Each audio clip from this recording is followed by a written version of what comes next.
इस संसार में कोई भी व्यक्ति हो और किसी भी पाथ पर हो, मतलब वो आध्यात्मिकता के पाथ पर हो, स्टूडेंट हो या कोई भौतिकता के पाथ पर हो, एक चीज़ है जिसको सब चाहते हैं। मतलब कोई ऐसा मिलेगा ही नहीं कि वो कहेगा कि भाई ये मुझे नहीं चाहिए, वो है सफलता, सक्सेस।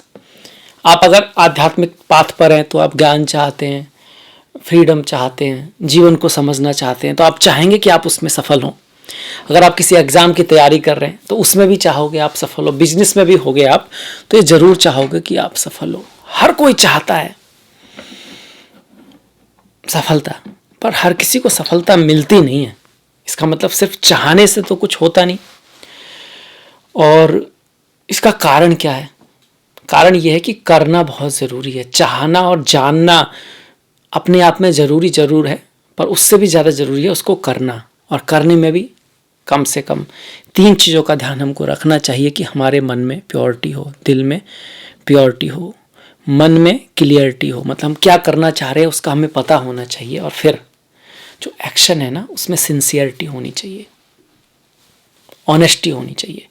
और उसके बाद उसका रिजल्ट ईश्वर पे हमें छोड़ देना चाहिए, क्योंकि कई बार हमारे अथक प्रयासों के बाद भी जो करता है ईश्वर, बोलते हैं ना, अच्छा ही करता है। कोई प्लान होता है उसका, आप प्लान ए ट्राई कर रहे हैं, वहाँ प्लान बी होता है, पर हाँ सफलता आपको मिलेगी ज़रूर। इसके बाद बढ़ जाते हैं आपके राशिफल के ऊपर। राशिफल आपका जनवरी माह का, इस साल के पहले महीने का राशिफल लेकर मैं हाजिर हूँ, डॉक्टर दिलीप, और गणेश एस्ट्रो हेल्प में आपका बहुत बहुत स्वागत करता हूँ। महीना आपके लिए काफ़ी सारे बढ़िया परिवर्तन लेकर आ रहा है, खूबसूरत परिवर्तन लेकर आ रहा है काफ़ी समय के बाद, क्योंकि शनि तो अब 30 साल बाद आपके छठे भाव में आ रहे हैं, जो बहुत बड़ा परिवर्तन है। ये होगा पर 17 जनवरी को, मतलब 17 दिन निकलने के बाद होगा। अब नई साल आ रही है, उसकी आपको बहुत बहुत शुभकामनाएं हो। और ये साल में जो सबसे बड़ा जो परिवर्तन है वो महीने के पहले महीने के 17 तारीख को जनवरी में हो जाएगा कन्या वालों के लिए। इसके साथ साथ गुरु आपके सप्तम भाव में रहेंगे, जहां पर उनकी स्थिति शुभ समझी जाती है। शनि छठे भाव में कुंभ राशि में, गुरु आपके सप्तम भाव में मीन राशि में है, अष्टम भाव में राहु गोचर कर रहे हैं मेष राशि में, और नवम भाव में वृषभ राशि में मंगल हैं, जो 12 तारीख तक वक्री रहेंगे। इसके साथ साथ द्वितीय भाव में केतु हैं आपके तुला राशि में, चतुर्थ भाव में बुध और सूर्य जो है धनु राशि में गोचर कर रहे हैं। इसमें से जो सूर्य हैं वो 15 तारीख को आपका मकर में पहुंच जाएंगे, तो उस दिन हमारी संक्रांति है। तो सूर्य यहाँ पर चौथे भाव में रहेंगे और पंचम भाव में रहेंगे, जहाँ पर मकर राशि है। मकर राशि में कब पहुंचेंगे? 15 तारीख को। शुक्र की अगर हम बात करें तो शुक्र भी पंचम भाव में है 21 तारीख तक, और 21 तारीख के बाद वो छठे भाव में कुंभ राशि में पहुंच जाएंगे, मकर से कुंभ में पहुंच जाएंगे। तो इस तरह से ग्रहों की गति रहेगी। बुध वक्री रहेंगे 17 तारीख तक, और बुध जो है धनु में ही रहने वाले हैं 2 फरवरी तक आपके, माफ कीजिएगा 6 फरवरी तक। तो आप कह सकते हैं कि पूरे महीने बुध जो है यहाँ पर रहेंगे, पर महीने की शुरुआत में बुध वक्री भी होंगे और अस्त भी रहेंगे। तो बहुत अच्छे परिवर्तन ये महीना लेकर आया, बहुत बड़े परिवर्तन ये महीना लेकर आया। पर उसके बावजूद मैं आपसे कहूँगा कि भाई 17 जनवरी तक या जो थोड़ा सा आपको ध्यान रखना है। कारण क्या है कि बुध आपके लग्नेश हैं, आपके राशिश हैं, सबसे इंपॉर्टेंट ग्रह, सबसे महत्वपूर्ण ग्रह, और वो वक्री हैं और अस्त हैं। तो ऐसे में कोई बड़ा निर्णय जो है आपको 17 जनवरी के बाद लेना है। स्वास्थ्य का भी हल्का सा ध्यान रखना है इस महीने। बाकी ओवरऑल अगर हम देखें, जॉब की अगर हम बात करें, कार्य की अगर हम बात करें, तो 17 जनवरी के बाद आपका कम से कम गोचर पॉजिटिव होता है, क्योंकि छठे भाव में शनि जब आते हैं तो हर प्रकार के सुख देते हैं, शत्रुओं को परास्त करते हैं, और कार्य के क्षेत्र में भी आपको बहुत बढ़िया फल देते हैं। क्योंकि कार्य के भाव से अगर हम गिनते हैं ना, दसम पढ़ते हैं, आपके दसम भाव होता है कार्य का। इससे हम गिने तो 1 2 3 4 5 6 7 8, आप गिन सकते, ये 7वां हो गया, 8वां और 9वां, 9 पढ़ते हैं, भाग्य में पढ़ते हैं, मतलब कार्य के भाग्य में शनि आ रहे हैं। तो भाग्य से कहीं ना कहीं जॉब जो कर रहे हैं आप, सर्विस जो कर रहे हैं, उसके लिए बहुत बढ़िया है। बिजनेस के लिए भी अच्छा है, पर सर्विस वालों के लिए थोड़ा ज़्यादा अच्छा है शनि जब छठे में आ रहे हैं। अपनी ही राशि में बैठकर यहाँ पर वो विपरीत राजयोग तो बना ही रहे हैं, साथ में गोचर में भी बहुत बढ़िया कर रहे हैं शनि महाराज। अब ये शनि की जो दृष्टि आएगी वो आपके अष्टम भाव पर आएगी, 12वें भाव पर आएगी और तृतीय भाव पर आएगी। तो ये आपके जीवन में उतार चढ़ाव को थोड़ा कम करेगा। पिछले समय में जो सडन चेंजेस जो आ रहे थे उसको कहीं ना कहीं रोकने की कोशिश करेंगे शनि महाराज। यहाँ पर गोचर में राहु चल रहे हैं, तो सास ससुर के साथ तो थोड़ा बहुत उतार चढ़ाव रह सकता है। मैरिज लाइफ के लिए भी शनि का यहाँ आना बहुत ग्रेट नहीं है, पर जॉब के लिए बढ़िया है, काम के लिए अच्छा है, आपकी ओवरऑल प्रॉस्पेरिटी के लिए अच्छा है, समाज में आपकी स्थिति के लिए अच्छा है। मैरिज लाइफ में हल्का सा बना के रखना है राहु की वजह से। एक तो राहु है, उन पर शनि की दृष्टि आ रही है। कार्य के क्षेत्र में भी मेहनत जरूर होगी। जब हम कहते हैं ना कि ये दसम भाव है, दसम भाव तो है ही है आपके करियर का, शनि भी आपके करियर के स्वामी है।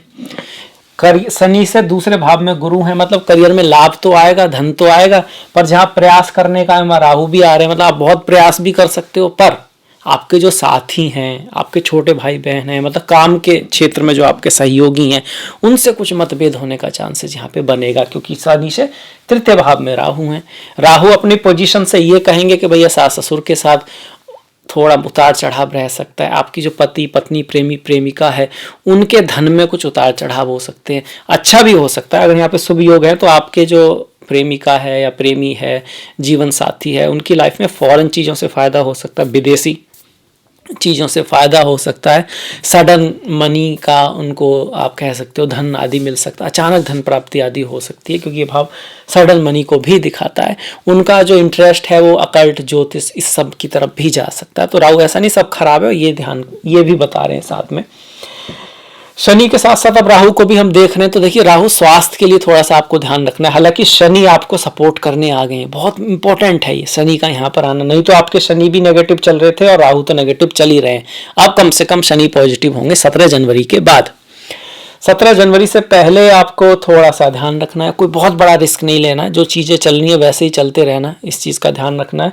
और मैरिज लाइफ में इन लॉस के साथ ये धन के मामले में कोई बहुत बड़ा कदम नहीं उठाना है कम से कम 17 जनवरी तक, क्योंकि राहु केतु के एक्सिस में आ रहा है आपका 2 और 8 हाउस जो है, मतलब कि धन का हाउस और इनहेरिटेंस आदि का हाउस जो है। इसके बाद शनि हो गया, राहु हो गया। राहु क्या सब कुछ खराब है? नहीं, स्वास्थ्य का हल्का सा ध्यान रखना है यहाँ पे, स्वास्थ्य के लिए बहुत बढ़िया नहीं है। और आपका आप कह सकते हो रिश्तों में, हालांकि गुरु आपका सहयोग कर रहे हैं, गुरु सहयोग कर रहे हैं, पर अगर राहु की दशा महादशा है तो रिश्तों में थोड़ा सा उतार चढ़ाव रह सकता है। अगर गुरु की है तो गुरु बढ़िया है आपके यहाँ पर, गुरु शादी विवाह को दिखा रहे हैं, मैरिज लाइफ के लिए अच्छा है, बिजनेस के लिए भी अच्छा है। शनि कार्य के लिए अच्छा है और गुरु बिजनेस के लिए अच्छे हैं। बिजनेस है, पार्टनरशिप है, उसके लिए गुरु बहुत बढ़िया कर रहे हैं। पर उसके बावजूद आप में से कुछ करने वाले कह रहे होंगे कि भैया गुरु तो काफ़ी समय से आगे, पर रिजल्ट तो आ नहीं रहा ऐसा। एक तो यह है कि सिर्फ गोचर की भी बात करें तो राहु गुरु और शनि, इनमें से कम 2 पॉजिटिव होने चाहिए, तो अब जाके 2 पॉजिटिव हुए हैं, शनि और गुरु। दूसरा, आपकी कुंडली में सप्तम भाव मतलब गुरु की स्थिति कैसी है, वहाँ पर कैसे ग्रहों की दृष्टि है, आपकी फिलहाल में किस ग्रह की दशा महादशा चल रही है, इसका भी एक कारण होता है। तो जर्नल प्रेडिक्शन होता है राशि के हिसाब से, लग्न के हिसाब से, सभी पर इसको हम अलाउ नहीं कर सकते बिना कुंडली देखे, मतलब वहाँ पर पता लगता है कि वास्तव में क्या हो सकता है। इसका अपना बहुत इंपॉर्टेंस है, पर हर व्यक्ति किसी समय पे किसी जगह पर उसने जन्म लिया है, प्रारब्ध तो उसका वहीं से पता लगेगा। तो शनि आपको फॉरेन वाले भाव पर भी दृष्टि डाल रहे हैं, तो खर्चा बढ़ाएंगे, खर्चा थोड़ा सा बढ़ा के रखेंगे। पर इसके साथ साथ ये 7वां हुआ, 8, 9, 10 तृतीय भाव पर है, पराक्रम और मेहनत को भी आप एफर्ट करोगे, उससे आपको रिजल्ट भी दिलाएंगे। तो शनि का बहुत अच्छा परिवर्तन, गुरु आपके अच्छे चल ही रहे हैं। गुरु का देखिए सप्तम पे, जिसके लिए हमने बताया बिजनेस के लिए, पार्टनरशिप के लिए, शादी विवाह के लिए, इसके साथ साथ लाभ के भाव पर है, उच्च की दृष्टि है। आपका नेटवर्क सर्किल बढ़ सकता है, आपको अपने सीनियर्स हैं, बड़े हैं आपसे, उनसे लाभ हो सकता है। और आपके पिता की जो छोटे भाई हैं उनकी लाइफ में कुछ बड़े चेंजेस आ सकते हैं, अच्छे चेंजेस आ सकते हैं। आपके छोटे भाई बहन पड़ोसी, उनके लिए भी गुरु का यहाँ पर गोचर शुभ है। आपके पराक्रम को देखने का नजरिया 17 जनवरी के बाद थोड़ा बदल सकता है। आप जिस तरह से मेहनत करते हो, आप जिस तरह से एफर्ट करते हो, उसका नजरिया बदल सकता है। आज तक हो सकता है आप सब कुछ अपने लिए चाहते थे और आप कहीं से क्या पता अब चीज़ें ना दूसरों के लिए भी चाहने लगो।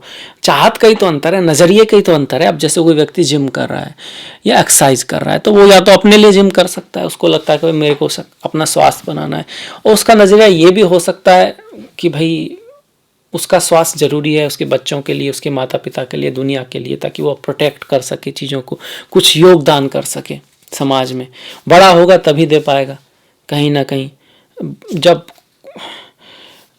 आपके पास खुद ही नहीं है तो आप कैसे किसी को क्या दे सकते हो। तो नज़रिया बदल सकता है आपका, चीज़ आप वही करोगे और नज़रिए से बहुत इंपॉर्टेंस हो जाती है, क्योंकि उस चीज़ में एक ग्रेस की फीलिंग आने लगती है। उसी काम को करने में आपको ऐसा लगता है कि मेरा काम कितना महत्वपूर्ण है, मेरा योगदान जो है दुनिया को हो रहा है।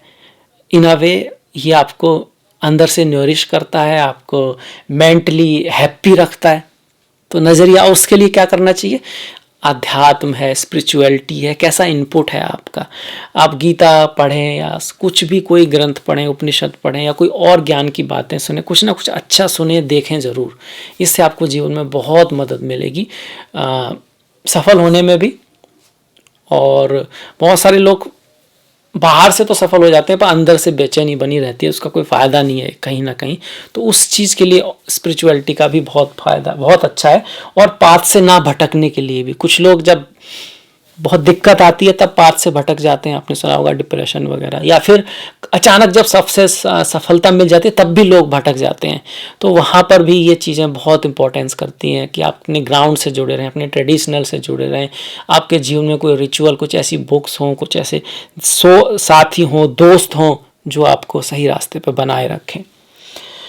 तो गुरु का गोचर अच्छा, राहु का गोचर उतना बढ़िया नहीं, पर शनि का गोचर बहुत बढ़िया। इस महीने में जो चेंज होगा, सूर्य जो है वो देखिए पंचम में रहेंगे और उसके बाद चतुर्थ में रहेंगे, फिर पंचम में आएंगे। वैसे तो चतुर्थ पंचम दोनों में ही सूर्य का गोचर बहुत बेस्ट नहीं माना गया है, पर यहाँ पर ये अपने मित्र की राशि में जब चौथे भाव में है और आपकी कुंडली के 12वें भाव के स्वामी, माता पे कोई खर्च हो सकता है, धन आदि पे कुछ खर्च हो सकता है, फॉरेन से कुछ कनेक्शन बना सकते हैं 15 तारीख तक। 15 तारीख के बाद आप पढ़ाई लिखाई में कुछ खर्च हो सकता है, संतान पे कोई खर्च आए, इस तरह की पॉसिबिलिटी है। पंचम में जब सूर्य होते हैं तो बुद्धि का थोड़ा सा ध्यान रखें। आप पढ़ाई लिखाई के लिए तो अच्छे हैं, बुद्धि का ध्यान मतलब थोड़ा गुस्सा आपको जल्दी आ सकता है, आप जल्दबाजी कर सकते हैं, इम्पेशेंस थोड़ा सा बढ़ सकता है, उस चीज़ का ध्यान रखें। इसके साथ साथ शुक्र पर आ जाते हैं हम। शुक्र जो है आपके यहीं पर रहेंगे 21 तारीख तक। 21 तारीख तक मकर में रहेंगे शुक्र, और शुक्र का गोचर यहाँ प्रेम के लिए अच्छा है। प्रेम है आपका, पढ़ाई लिखाई के लिए भी बहुत अच्छा है। नवम का स्वामी पंचम में जा रहा है, अब्रॉड एजुकेशन के लिए अच्छा है आपका, हायर एजुकेशन के लिए अच्छा है, शादी विवाह के लिए भी अच्छा है। आप किसी को प्रपोज करना चाहते हैं या पॉसिबिलिटी है कि आपकी मुलाकात किसी से हो जाए, तो बहुत अच्छा योग बन रहा है। गुरु सप्तम में और शुक्र पंचम में, शुभ है ये। और ये कहीं ना कहीं आप कह सकते हो शनि के दोनों तरफ शुभ ग्रह आ रहे हैं, एक तरफ शुक्र हैं, दूसरी तरफ गुरु हैं। जैसे पाप कत्री होता है तो शुभ कत्री हो गया, तो शनि किसके कारक हैं? आपकी आयु के कारक हैं, तो उसके लिए बेटर है। शनि आपके करियर के कारक है, तो उसके लिए कहीं ना कहीं आपको शुभ योग बना हुआ है। हालांकि ये 21 तारीख के बाद शनि के साथ में आ जाएंगे। शनि शुक्र भी करियर के लिए अच्छा होता है। हालांकि शुक्र का यहाँ पर आना, फीमेल से थोड़ा सा ध्यान रखना। जैसे छठे भाव में आएंगे तो फीमेल के साथ थोड़ा मतभेद रह सकता है, रिश्तों का हल्का सा ख्याल रखें, क्योंकि शुक्र इस चीज के कारक हैं। पर आपके करियर के लिए, जॉब के लिए अच्छा है इस शुक्र शनि का साथ। किसी की कुंडली में होते हैं ना, जन्मपत्री में होते हैं, तो अक्सर उन लोगों को स्पिरिचुअलिटी, अध्यात्म में रुचि होती है, चीज़ों में गहरा उतरना चाहते हैं। वो लोग काफ़ी हद तक सिंसियर होते हैं और काम के मामले में कहीं ना कहीं लकी भी होते हैं, क्योंकि शुक्र गुरु के साथ साथ शुभ ग्रहों में से एक है। तो ये हो गया आपका शुक्र का। शुक्र कब आएंगे? 21 तारीख के बाद। 21 तारीख के बाद फिर ये आपके 14 फरवरी तक रहेंगे, मतलब अगले महीने भी यहीं पर रहने वाले हैं शुक्र। ये शुक्र का भी हो गया। शुक्र आपके भाग्य के स्वामी है, तो भाग्य का स्वामी जो होता है वो आपके भाग्य का कारक होता है। तो फीमेल्स हो गया, आर्ट हो गया, क्रिएटिविटी होगी, साफ सफाई होगी, गाय माता होगी, श्री सूक्त हो गया, ये कहीं ना कहीं आपके भाग्य से जुड़े हुए हैं। मंगल की बात कर लेते हैं। मंगल वक्री चल रहे हैं आपके 12 तारीख तक। पिता के साथ थोड़े मतभेद करा सकता है, 12 तारीख तक थोड़ा ध्यान रखना है आपको। और भाग्य के मामले में भी हम कहेंगे कि 12 के बाद थोड़ा सा बेटर है। एक तो बुध वक्री हैं और ऊपर से मंगल भी वक्री हैं, इस वजह से मंगल का नवम भाव में आना, आपको ना थोड़ा सोबत का ख्याल रखना होगा। आपके साथ कुछ ऐसे लोग जोड़ने की कोशिश कर सकते हैं जिनकी इंटेंशन शायद उतनी अच्छी ना हो, तो इस बात का ध्यान रखें। वैसे भी किसी ने कहा है कि ऐसे 5 लोग, ये तो कहावत है, 5 लोग या 7 लोग जिनका आपका सबसे ज़्यादा टच रहता है, वो बहुत इंपॉर्टेंट है आपकी लाइफ में। अगर वो सफल लोग हैं, सही रास्ते से सफलता प्राप्त करने वाले हैं, बुद्धिमान लोग हैं, इंटेलिजेंट लोग हैं, तो आप भी ऊपर जाओगे, 100% है, ये डेटा भी है इस तरह का। ऐसा नहीं कि बात सिर्फ बातों में है। अगर आपके दोस्त, इनके साथ आप बैठते हो, जो आप देखते हो कि जैसी आप किताबें पढ़ते हो और उसका सफलता से, लाइफ में ऊपर बढ़ने से कुछ खास ताल्लुक नहीं है, तो पॉसिबिलिटी है कि अगर आप इंटेलिजेंट हो, बुद्धिमान भी हो, तब भी आप कोई गलती कर सकते हो। इसलिए उस चीज़ को बहुत ज़्यादा ध्यान दो लाइफ में। आप किससे बात करते हो, आप किसके साथ रहते हो, कैसी आप बुक्स पढ़ते हो, इसका बहुत इंपॉर्टेंस है। और जैसे जैसे आपकी आयु बढ़ेगी आपको इसका एहसास होगा कि ज्योतिष तो काम आएगा ही आएगा, कर्म उससे भी ज़्यादा काम आएगा। और ये बातें जो हैं, जो हम लोग जानते हैं पर जीवन में नहीं उतारते, यही हमसे भूल होती है। जो यंगर एज के हैं तो उनके लिए तो बहुत टाइम है, उनके लिए बहुत ही बड़ी बात है। वो अभी से इसका प्रयास करेंगे तो लाइफ में कहीं से कहीं जा सकते हैं। बाकी बोलते हैं कि देर तो कभी नहीं होती, शुरुआत किसी भी सांस से की जा सकती है, किसी भी दिन से की जा सकती है। अब तो नई साल आ रही है, तो एक मौका है अपने आप में एक बड़ा परिवर्तन लाने का, अच्छा परिवर्तन लाने का। तो मंगल का गोचर ये नहीं कहेंगे सबसे ग्रेट है, पर कुछ चीज़ें मंगल भी है, ऐसा नहीं है। वो क्या कर सकता है मंगल, क्या अच्छा ही करेगा आपके लिए। 1 2 3 4 5 घर, गाड़ी, जमीन से संबंधित कोई काम हो तो उसके लिए मंगल यहाँ पर आपको फेवर करेंगे। इसके साथ साथ कुछ लाभ भी आपको करा देंगे और विदेश आदि ले जा सकते हैं। मंगल आपको फॉरेन ले जा सकते हैं, क्योंकि उनकी 1 2 चौथी दृष्टि 12वें भाव पर आकर है ना, उसको एक्टिव कर रही है। आपके जन्मपत्री में यहाँ पे कोई योग हुआ तो आपके फॉरेन आदि, विदेश आदि ले जाने का चांस बनता है। आपकी पापा की जो मदर है उनकी हेल्थ का आपको थोड़ा ख्याल रखना है। भाई बहनों के साथ थोड़ा सा मतभेद हो सकता है, पर आपके प्रयास जो होंगे वो रिजल्ट लेकर आएंगे।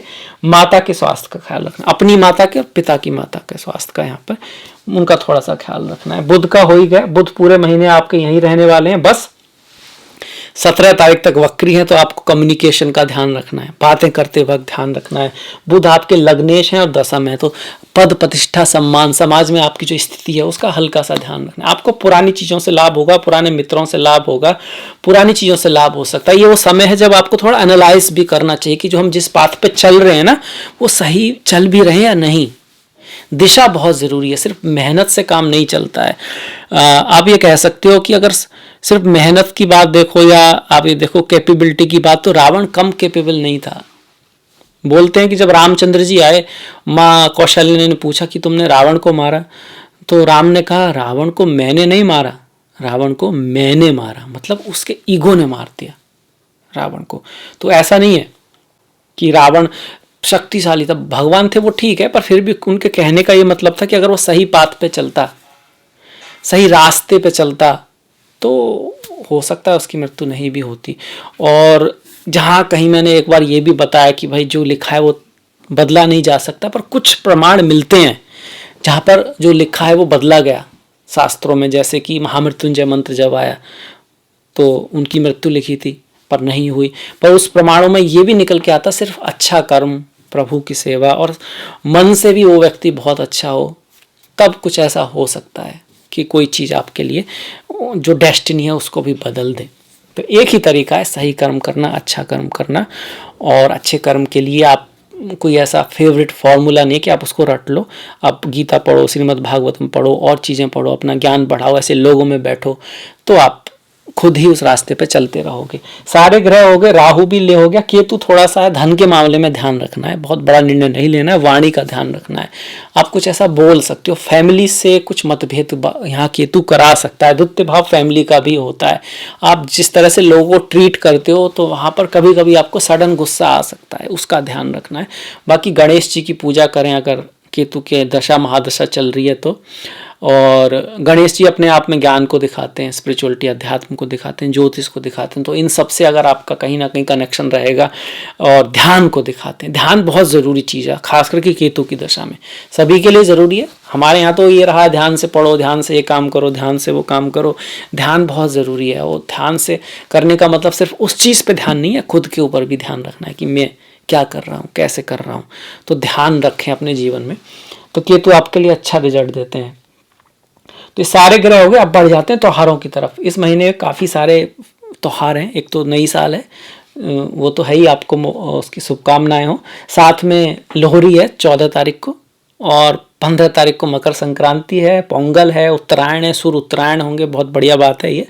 इसके साथ साथ सुभाष चंद्र बोस जी की जयंती है 23 को, 25 को बसंत पंचमी है, सरस्वती पूजा है, माँ सरस्वती की ज्ञान की जो अधिष्ठात्री देवी है। राहु के लिए भी माँ सरस्वती माँ दुर्गा की पूजा की जाती है, क्योंकि राहु कहीं ना कहीं हमारा जब अज्ञान हमारे मन आत्मा को ढक लेता है तो उसको हम राहु बोलते हैं, इसलिए माँ सरस्वती की पूजा होती है। और साथ में 26 तारीख का रिपब्लिक डे है। बाकी हमारे जो व्रत हैं वो तो हैं ही, जैसे कि पूर्णिमा होगी पौष पूर्णिमा 6 जनवरी को, पुत्रदा एकादशी है आपकी 2 तारीख को, 18 तारीख को शाटिल्ला एकादशी है। जो भगवान हरि विष्णु के भक्त हैं उनके लिए एकादशी का काफ़ी महत्व है। उसकी कथा को पढ़ें, उससे जो संदेश मिलता है उसको जीवन में उतारें। 4/19 का प्रदोष व्रत है, 20 की शिवरात्रि है। चिदानंद रूपा शिवोहम शिवोहम, चिदानंद रूपा, आनंद जो ईश्वर है, जो स्वरूप है, ईश्वर स्वरूप है, वो कहीं बाहर नहीं है, आपके अंदर ही है।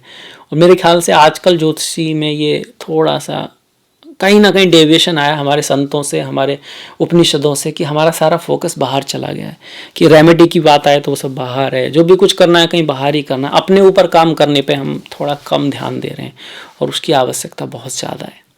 उसको फिर से लाने की आवश्यकता है, क्योंकि पहले ज़माने में आप देखोगे तो सारे जो ज्योतिषी थे, पराशर जी हो गए, जैमिनी हो गए, तो उनकी अन्य रचनाएं भी देखोगे तो काफ़ी, वो सिर्फ ज्योतिषी नहीं थे, उनका बड़ा महत्व था खुद के ऊपर, अपना शरीर, जीवन में डिसिप्लिन का, चरित्र का, बहुत सारी चीज़ों पे ध्यान दिया उन्होंने। ज्योतिष उनका एक पार्ट था लाइफ का, तो वो चीज़ ज़रूरी है लाइफ में। खैर 10 तारीख को अंगार की संकाष्टी है, 21 का माघा अमावस्या है, 15 तारीख की मकर संक्रांति है, क्योंकि सूर्य मकर राशि में जाएंगे। आई होप आपको वीडियो अच्छा लगा होगा, आपको पसंद आया होगा। कुछ कमियां हुई होंगी तो लिखिएगा, क्या सुधार कर सकते हैं। सब पसंद भी आया हो तो आप कह सकते हैं आई लाइक इट, नहीं अच्छा लगा, कोई एडवाइस हो वो भी दे सकते हैं। उससे बहुत कुछ समझ में आएगा, क्या परिवर्तन लाया जा सकता है। हालांकि हर व्यक्ति की राय थोड़ी अलग हो सकती है, पर फिर भी उससे बहुत अंतर पड़ता है। उसके लिए मैं बहुत आभारी हूँ। तो अपना कोई ना कोई कमेंट ज़रूर लिखिएगा। और ये अब वीडियो को समाप्त करते हैं। डिस्क्रिप्शन में मैंने लिंक दिया इंस्टाग्राम आदि का, तो आप चाहो तो फॉलो कर सकते हो। अगली मुलाकात तक आप अपना ख्याल रखें, अपनों का ख्याल रखें, सभी का ख्याल रखें। नमस्कार।